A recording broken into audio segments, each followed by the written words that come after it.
Hello दोस्तों, नमस्कार। आप देख रहे हैं MR रमेश कुमार ब्लॉग्स। अगर मेरे चैनल पे आप नए हैं तो मेरे चैनल को लाइक करें, शेयर करें और मेरे चैनल को सब्सक्राइब करें ताकि आप तक ऐसे वीडियो आप तक मिलते रहे नोटिफिकेशन और मेरे वीडियो में आप बने रहें। अभी हम आए हैं बुद्धा स्मृति पार्क, पटना जंक्शन के नज़दीक। तो यहाँ पे बताया जाएगा आपको बिहार भारत देश की हिस्ट्री के बारे में, किस तरीके से मेरा भारत देश आज़ाद हुआ था और कौन-कौन से महान पुरुषों ने मेरे बिहार के जो कि रहने वाले थे, जो मेरे भारत देश आज़ादी में जिनका योगदान रहा, उनके बारे में बताया जाएगा। तो अभी हम हैं बुद्धा स्मृति पार्क, पटना। तो आप मेरे वीडियो में बने रहें। मेरे वीडियो को स्किप बिल्कुल भी मत कीजिएगा ताकि आप तक सारी जानकारियाँ आप तक पहुंच सके। इसलिए आप मेरे वीडियो में बने रहें ताकि आप तक अच्छे जानकारियाँ आपको मिल सके।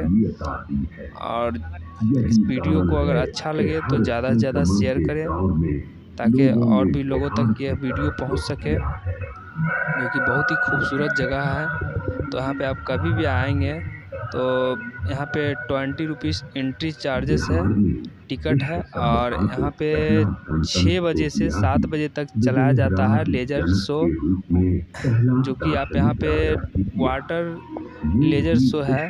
ये जो है झरने के ऊपर लेज़र लाइट के द्वारा दिखाया जाता है, फोकस करके देख सकते हैं। ये बिल्कुल कोई पर्दे पे नहीं या किसी सिनेमा हॉल का ये वीडियो नहीं है, बल्कि ये पार्क का सीन है और ये वाटर लेज़र शो हुआ। अब देख सकते हैं, बहुत ही खतरनाक और बहुत ही औसम देखने में लगता है दोस्तों। तो आप मेरे वीडियो में बने रहें लास्ट तक। हम मिलते हैं आपके इस वीडियो के लास्ट में मिलते हैं। आप मेरे वीडियो में बने रहें और ध्यानपूर्वक से आप सुने इसमें क्या-क्या चीज़ बताया जाएगा। तो आप बिल्कुल स्किप मत कीजिएगा दोस्तों, ताकि हो सके आपको भी किसी ऐसी चीज़ की जानकारी इसमें दी गई हो जो कि आप ना सुन पाए और ना देख पाए उनके बारे में। इसलिए बिल्कुल भी स्किप मत कीजिएगा, क्योंकि ये फुल वीडियो है। थोड़ा लेट ज़्यादा टाइम का होगा। बक्सर जिले में स्थित था।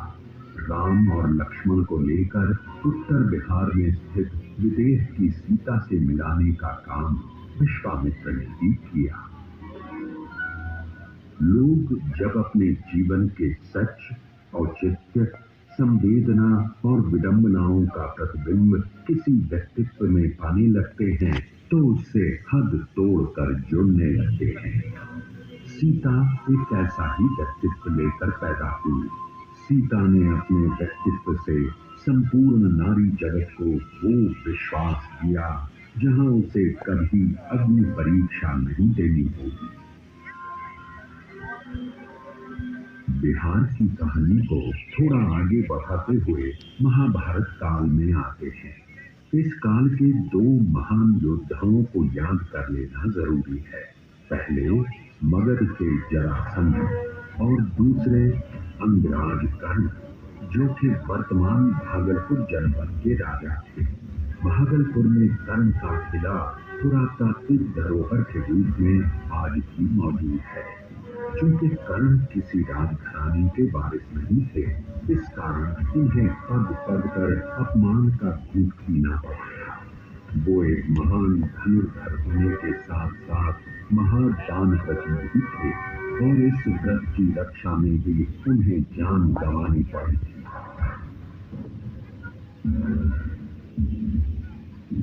चलिए बिहार की कहानी को थोड़ा और आगे बढ़ाते हैं और ईसा पूर्व 6वीं शताब्दी में पहुंचते हैं। विश्व के इतिहास में ये वो दौर था जब पुरानी मान्यताओं को चुनौती दी जा रही थी। चीन में कन्फ्यूशियस, यूनान में सुकरात और भारत में बिहार की भूमि से महावीर और बुद्ध के दर्शन का नवोन्मेष हो रहा है।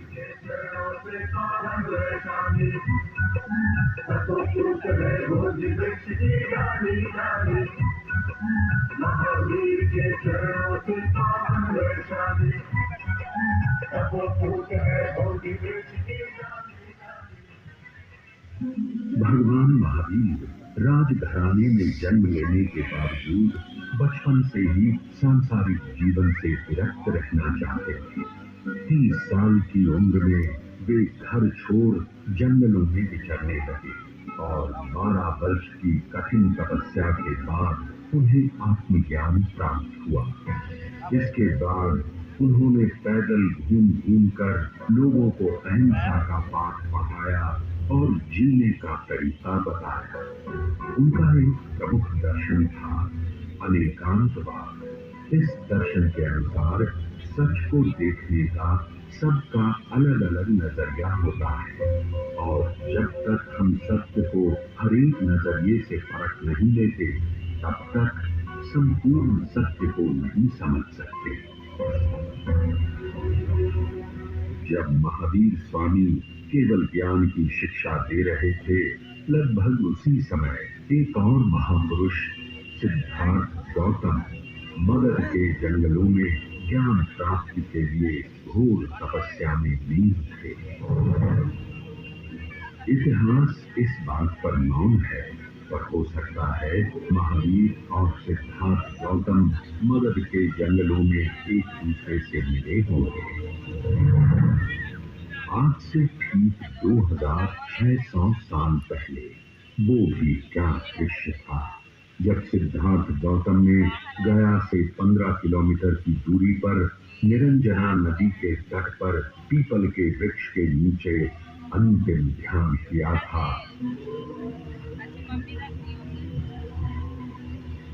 और माया के सम्राट मार ने अपने सारे दंजों को उन पर छोड़ा था और धरती उस संघर्ष की साक्षी बनी। संपूर्ण बौद्ध जगत में बोध गया कि इस जगह को यूं ही ब्रह्मांड का केंद्र ही माना गया है।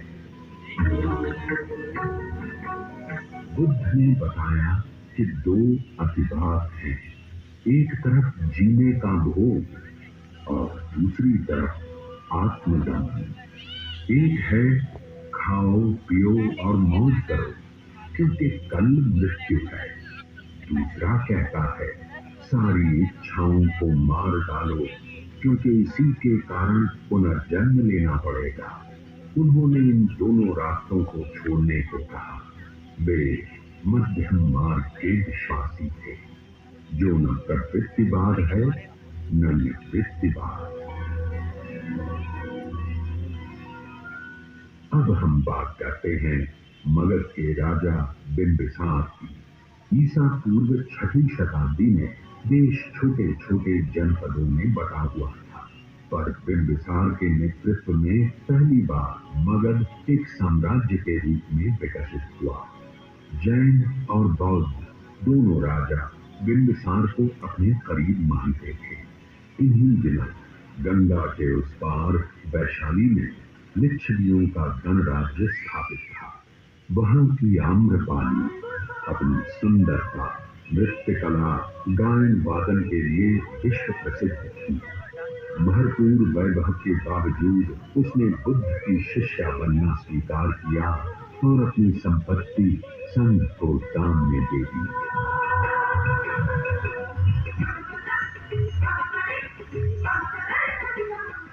उधर राजनीति के क्षेत्र में बिंबिसार के पुत्र अजातशत्रु ने सामरिक दृष्टि को समझते हुए मगध की राजधानी को राजगीर से पाटलिपुत्र स्थानांतरित करने का फैसला किया और उसी समय राजगीर की सप्तकर्णी गुफाओं में बुद्ध के 500 शिष्य 6 महीने की संगीति के बाद त्रिपिटकों का संकलन किया। बिहार की कहानी को और आगे बढ़ाते हैं और ईसा पूर्व 3री सदी के पाटलिपुत्र में पहुंचते हैं। अरे ये क्या, यूनान का राजदूत मेगास्थनीज यहाँ प्रवासी जीवन बिता रहा है। गंगा तट का ये शहर करीब 9 मील लंबा है और 1.5 मील चौड़ा है, जो कि तत्कालीन रोम से कम 2 गुना बड़ा है। शहर चारों ओर लकड़ी की दीवारों से घिरा है। लगभग 570 बुर्ज हैं और आने जाने के लिए 64 दरवाजे बने हुए हैं। शहर के चारों ओर सुरक्षात्मक खाई है। लोगों की जो शानो शौकत है वो संसार में कहीं भी नहीं है। शासन की बागडोर चक्रवर्ती राजा चंद्रगुप्त मौर्य के हाथ में है और उनका मार्गदर्शन कर रहे हैं राजनीति और अर्थशास्त्र के आचार्य महापंडित चाणक्य। सिकंदर के आक्रमण को न केवल रोक लिया गया है बल्कि उसके सेनापति सेल्यूकस निकेटर को हराकर कुरु के हार का बदला भी ले लिया गया है। खैबर से लेकर बंगाल तक शासित ये प्रदेश ही पहली बार भारत का मानचित्र बनाता है। चलिए अब बात करते हैं उस शख्स की जो किसी को संत दिखाई देता है तो किसी को सम्राट, किसी को वो मनुष्यों को परखने वाला राजनीतिज्ञ तो किसी को वो ऐसा विजेता दिखाई देता है जिसने विजय के दुष्परिणामों को देखकर युद्ध को त्याग दिया हो। कलिंग युद्ध के बाद बुद्ध धर्म अपनाने वाला ये शख्स और कोई नहीं बल्कि चक्रवर्ती राजा अशोक थे। सोचिए वो भी क्या परिवर्तन हुआ होगा जब शासन का संचालन लिखित अभिलेखों पर शुरू हुआ होगा। जहां लोग दीवारों से साम्राज्य की सुरक्षा करते हैं उसने अपने शासन का विस्तार 84,000 स्तूप बनाकर किया। सचमुच अद्भुत थी राजा अशोक की सोच और ये कोई आश्चर्य नहीं कि आजादी के बाद राष्ट्रीय ध्वज में अशोक के धर्म चक्र को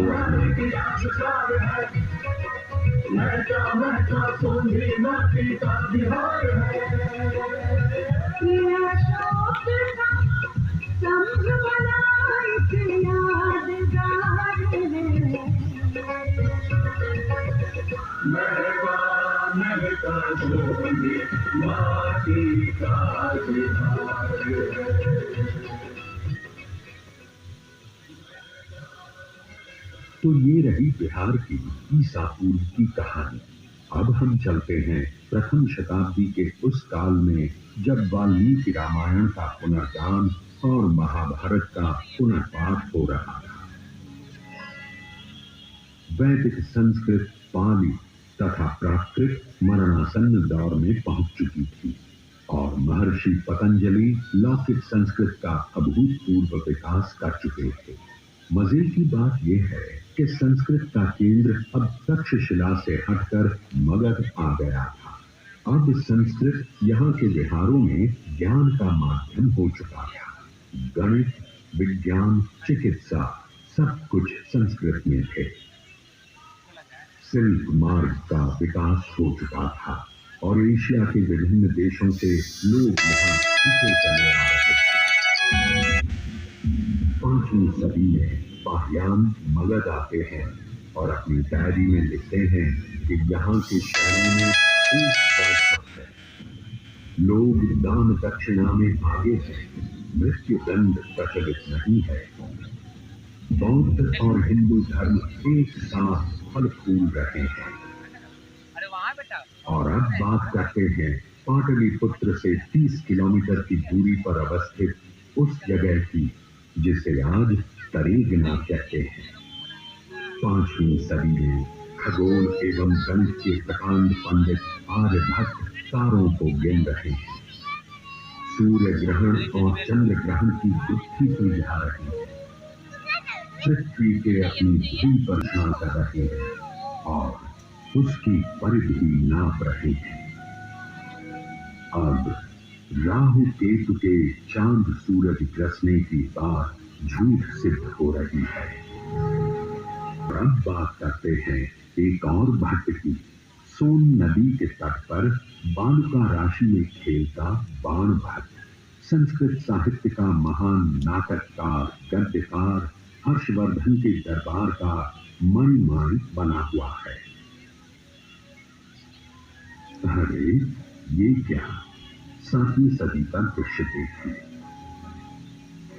चीन से हुएनसान पानी की पहाड़ियों को पार कर हिंदू कुश को लांग कर सप्त सिंधु हस्तिनापुर कन्नौज होते हुए नालंदा की ओर चले आ रहे हैं। और जब वे नालंदा पहुंचते हैं तो द्वारपाल उनसे कुछ मुश्किल सवाल कर रहे हैं। 10 में से 2 या 3 को ही प्रवेश मिलता है। सोचिए, जब द्वारपाल इतने विद्वान होते थे तो उन्हें पढ़ाने वाले कितने उद्भट विद्वान होते होंगे। नालंदा का विकास अकेला नहीं हो रहा था, उसके साथ साथ विक्रमशिला, उद्दंतपुरी, तेल्हाड़ा जैसे अनेक विहार फल फूल रहे थे। महाबोधि मंदिर बन चुका था, केसरिया स्तूप का भी निर्माण हो चुका था। जगह जगह भव्य मंदिरों, विहारों और चैत्यों का निर्माण हो रहा था।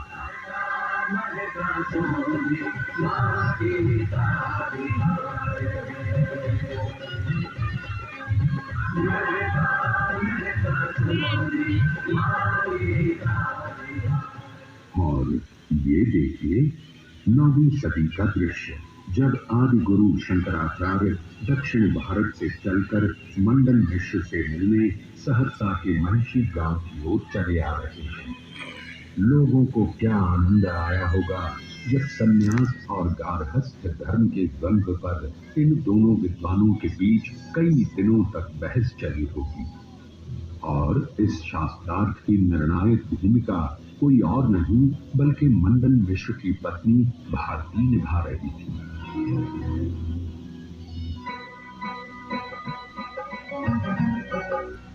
बिहार में वो ताकत थी कि लोग हर तरफ से खिंचे चले आ रहे थे और इस सिलसिले में अगली कड़ी थी सूफी संतों। बिहारों का स्थान अब दरगाह खानपाह ले रहे थे। मनेर शरीफ, बिहार शरीफ, फुलवारी शरीफ जैसे कई पवित्र स्थलों का विकास हो रहा था और इस इलाके में इतने विहार बने हुए थे कि मुगल शासनकाल में पूरे प्रदेश का नाम ही बिहार पड़ गया। सरहप्पा की कवि कुल परंपरा में देसिल बैना सब जन मीठा के उद्गायक विद्यापति के बिना बिहार की गलियां सूनी पड़ी रहती। नालंदा, विक्रमशिला भले जला दिए गए हैं, फिर भी गलियों की रागिनी जिंदा थी। बिहार की माटी में इतनी उर्वरता है कि 14वीं शताब्दी में ही पुनर्जागरण के लक्षण विद्यापति में आ गए। संस्कृत अब पोथी की चीज हो गई थी। लोक भाषा के कवि विद्यापति पूरे पूर्वांचल में छा गए।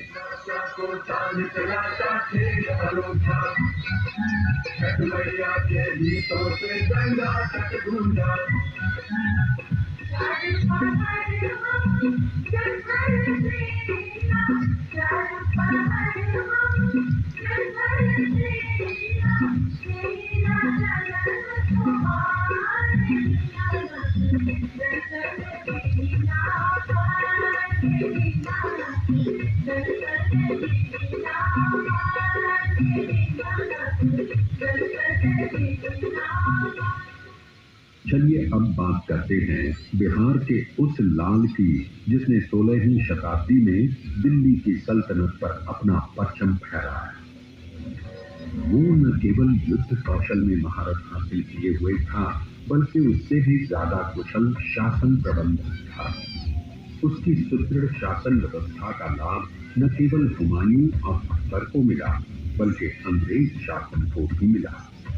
ढाका से पेशावर तक की सड़क, रोहतास का किला, पंजाब में झेलम का किला, दिल्ली का किला, पटना का किला, सभी उसके अवदान हैं।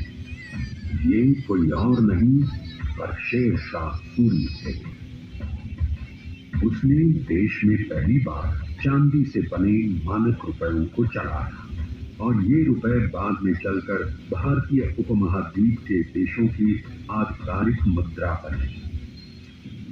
उसने डाक व्यवस्था को दुरुस्त किया और पाटलिपुत्र, जो कि 7वीं सदी से ढलान पर था, उसे पटना नाम देते हुए फिर से विश्व के मानचित्र पर ला खड़ा किया।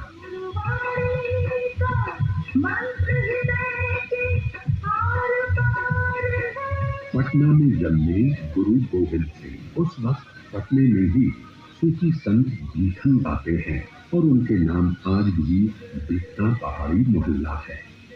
सूफी संत बीठन जब गोविंद राय से मिले तो उन्होंने भविष्यवाणी की कि ये सूर्य जैसा तेजस्वी, वायु जैसा गतिमान और गंगा जैसा पवित्र होगा।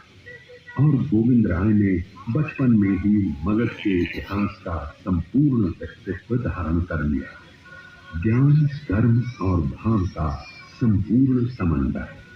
आगे चलकर उन्होंने खालसा पंथ की शुरुआत की और 42 साल की उम्र में शहीद हो गए। आज भी पटना का तख्त सिख धर्मावलंबियों के लिए अकाल तख्त के ठीक बाद आता है। इसके बाद बात करते हैं 18वीं सदी के अंतिम दिनों की, जब बिहार में एक ओर यूरोप के व्यापारी अपनी फैक्ट्रियां लगा रहे थे तो दूसरी ओर मुगलों का ठाट बाट बरकरार था। जहाजों से कारोबार हो रहा था और इस इलाके का चावल, जो पटना राइस के नाम से जाना जाता था, पूरे यूरोप में छा गया था। इसके बाद भारत में अंग्रेज राज स्थापित होने लगता है और अंग्रेजों के खिलाफ लोहा लेने में बिहार के लोगों का योगदान सर्वोपरि है। इसकी शुरुआत करते हैं तिलका मांझी से, जिन्होंने 1780-85 के बीच भागलपुर के जंगलों में अंग्रेजों की नाक में दम कर दिया था। 13 जनवरी 1785 को अंग्रेजों ने उन्हें भागलपुर में फांसी पर चढ़ा दिया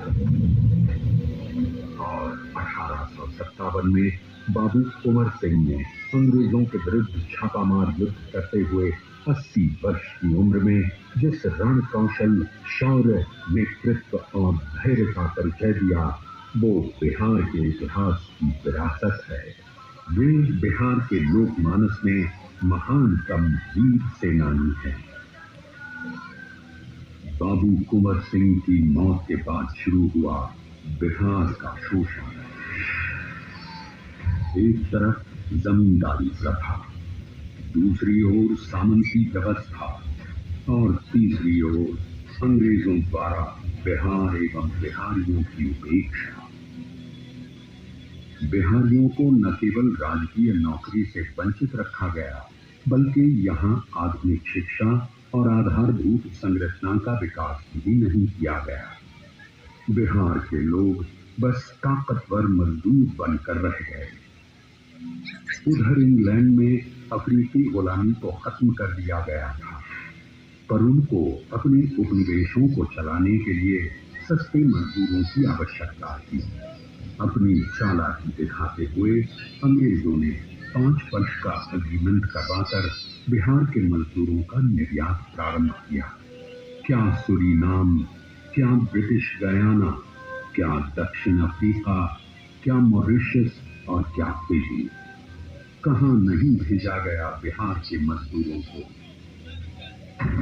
बिहार के ये लोग अपने प्रदेश के विकास को छोड़कर अंग्रेजों के उपनिवेशों का विकास करने लगे।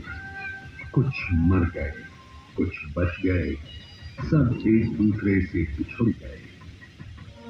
सोचिए क्या बीती होगी पत्थर तोड़ते उन परदेसियों पर और राह देखती पटोहियों पर।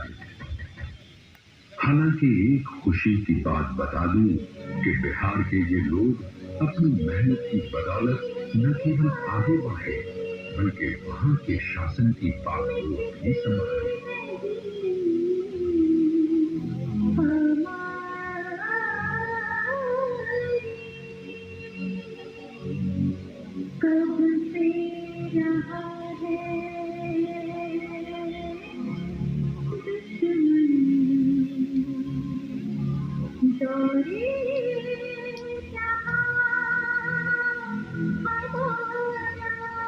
इस बीच स्वतंत्रता संग्राम के लिए बिहार ने एक से एक क्रांतिकारी को पैदा किया, जिसने अंग्रेजी हुकूमत के खिलाफ आवाज उठाई। दोस्तों यह वीडियो कैसा लगा आप लोग जानते कमेंट हैं बॉक्स में ज़रूर खुदीराम कमेंट बोस करके को, बताएं ताकि हमें जिन्होंने भी जानकारी अंग्रेजों मिले पर बम फेंका कि और इसके यह बाद वीडियो आप लोग हंसते को हुए कितना फांसी अच्छा पर लगा, चढ़ गए। जो भी आपको लगे वो कमेंट भारत बॉक्स में में ज़रूर पहली कमेंट बार करके बताएं। दोस्तों चंपारण जय की हिंद, धरती पर जय भारत, वंदे सत्याग्रही मातरम। गांधी